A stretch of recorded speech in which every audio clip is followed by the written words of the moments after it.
How's it going, folks? I'm Kyle Alterman. I'm here with Clint Streicher, co-founder and CEO of Boca Casting, and he's agreed to sit down with us today, help answer some questions, find out what it takes to go into running and starting a business. Clint, thanks for being here today. Yeah, no problem. It's my pleasure, Kyle. Great. You mind just giving the viewers at home just a little background on yourself, a little bit on Boca Casting, what it took to get the business running, maybe how it started, maybe give us a little background about the company itself. Yeah, well, I mean, I'm 21 years old. I've been a full-time student for quite a bit now, and I could just never really, see myself, working for somebody else where I'm not somehow benefiting from it. I mean, obviously, the obvious paycheck, but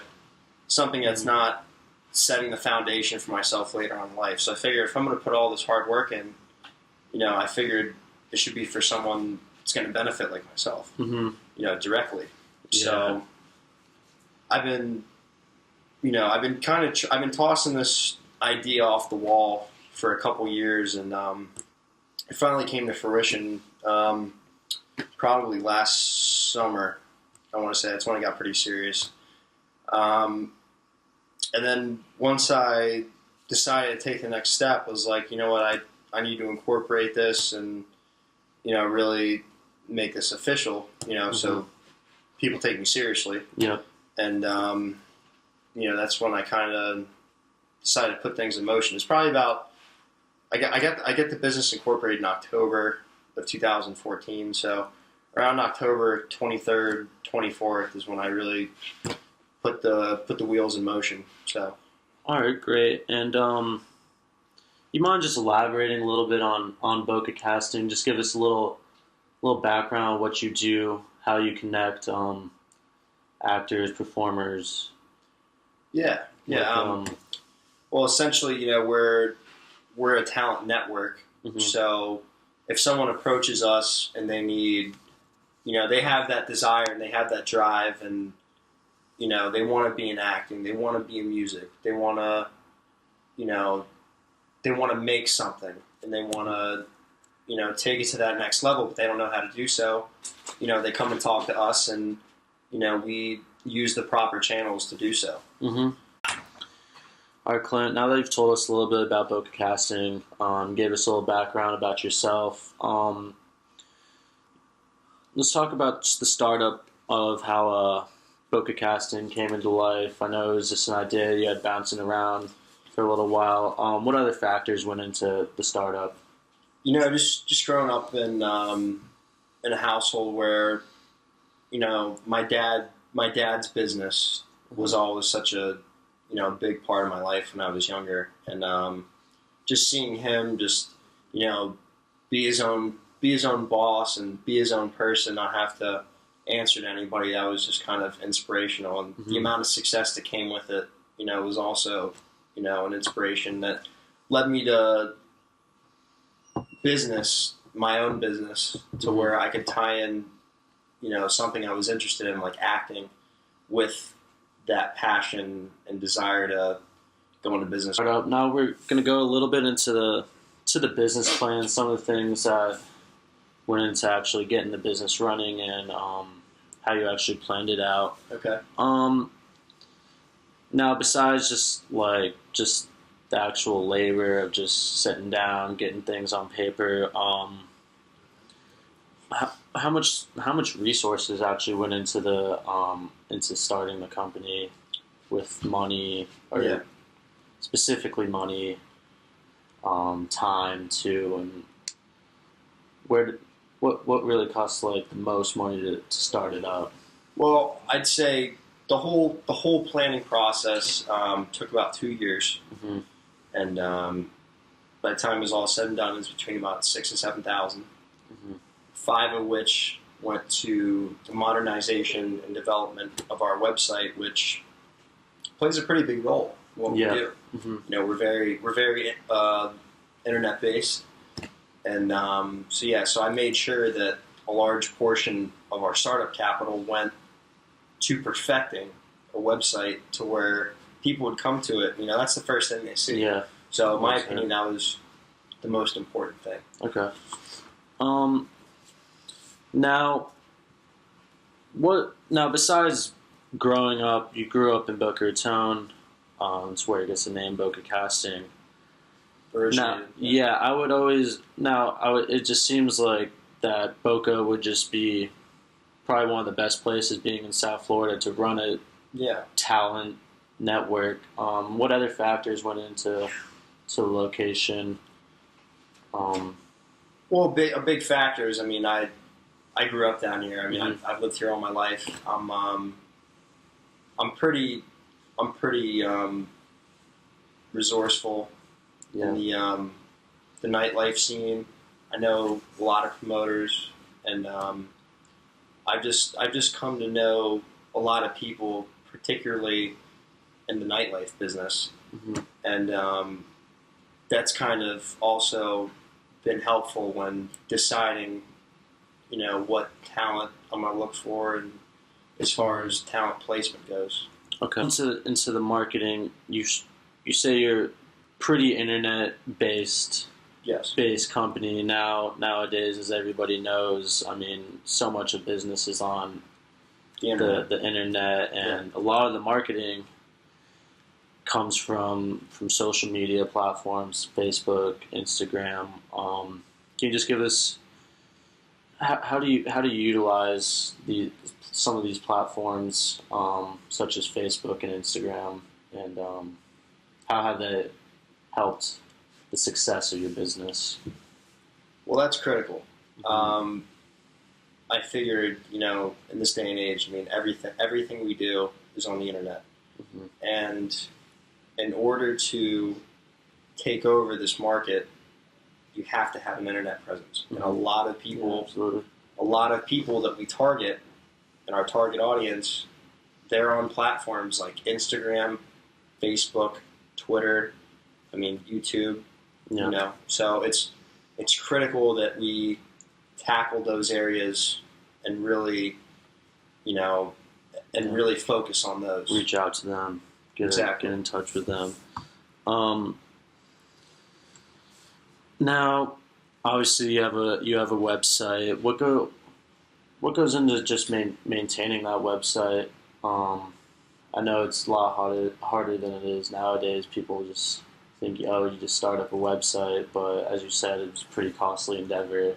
It's pretty costly, Kyle, and it's not something that just anybody with an internet connection can just throw together. As I said earlier, that's the first thing that people see when they come to your website. So you want to make sure it's professional, and that's ultimately the most important thing in my opinion, is that the website and all these social media platforms, because they essentially act as the face of your business. So if people see discrepancies or not as much effort being put forth into the website and social media streams, and people might take that as a reflection on how you do business. Okay, great. Now just getting back to some legal aspects. Now, what are some of the licensing requirements that goes forth with casting talent? You discussed the formation of your business, but what goes into actually the talent? Here in the state of Florida, it differs from state to state, but usually you have to put forth a bond to be bonded, which if you want to be a full-fledged agency, which we are not, and that's not what we're trying to strive for in the immediate future. We're focused on more of a talent network to bring the talent and agencies and casting directors together.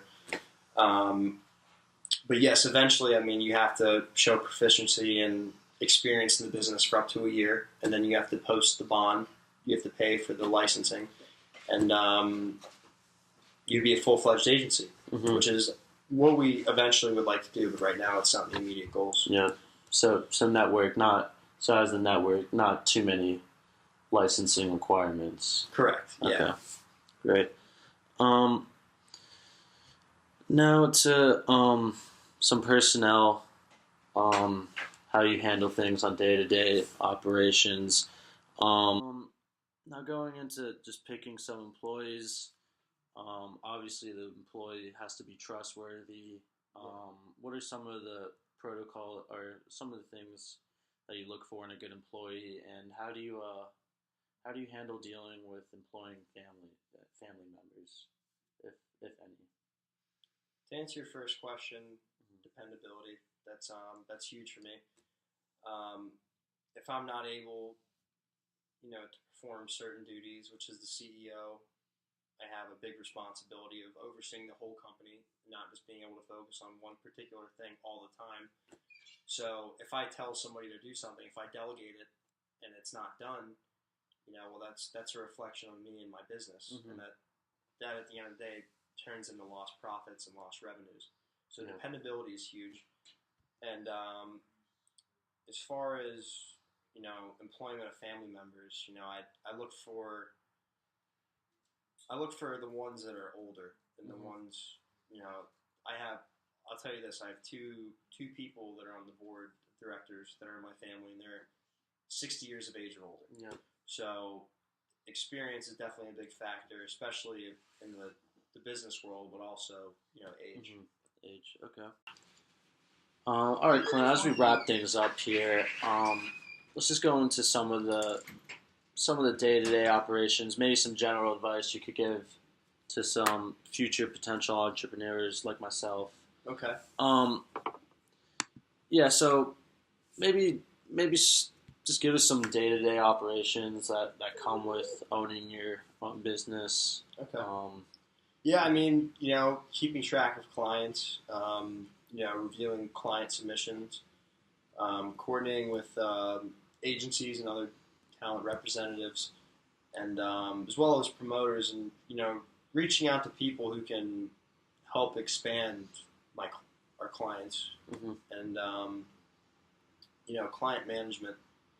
The parent company, Boca Media Group, BMG, that's also ties up into what we do. Yeah. So. Okay.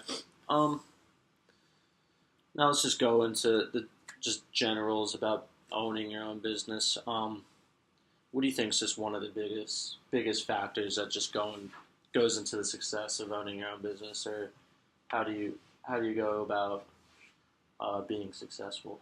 I think less avenues that have to be traveled on the management chain.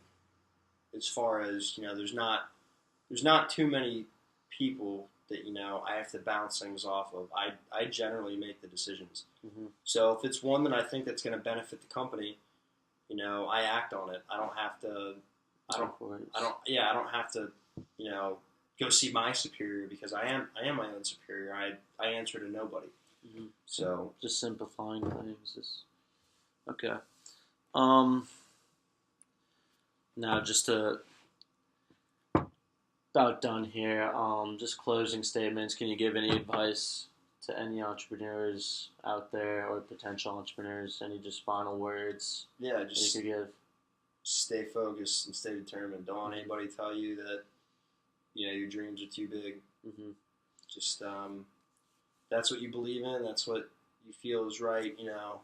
Right here. Yep. That's what you need to do. All right, great. Wow. All right, guys. Well, you heard it here first. I'm Kyle Alterman. This is Clint. Clint, appreciate it. Thank you. It was a good time. Absolutely. All right, guys.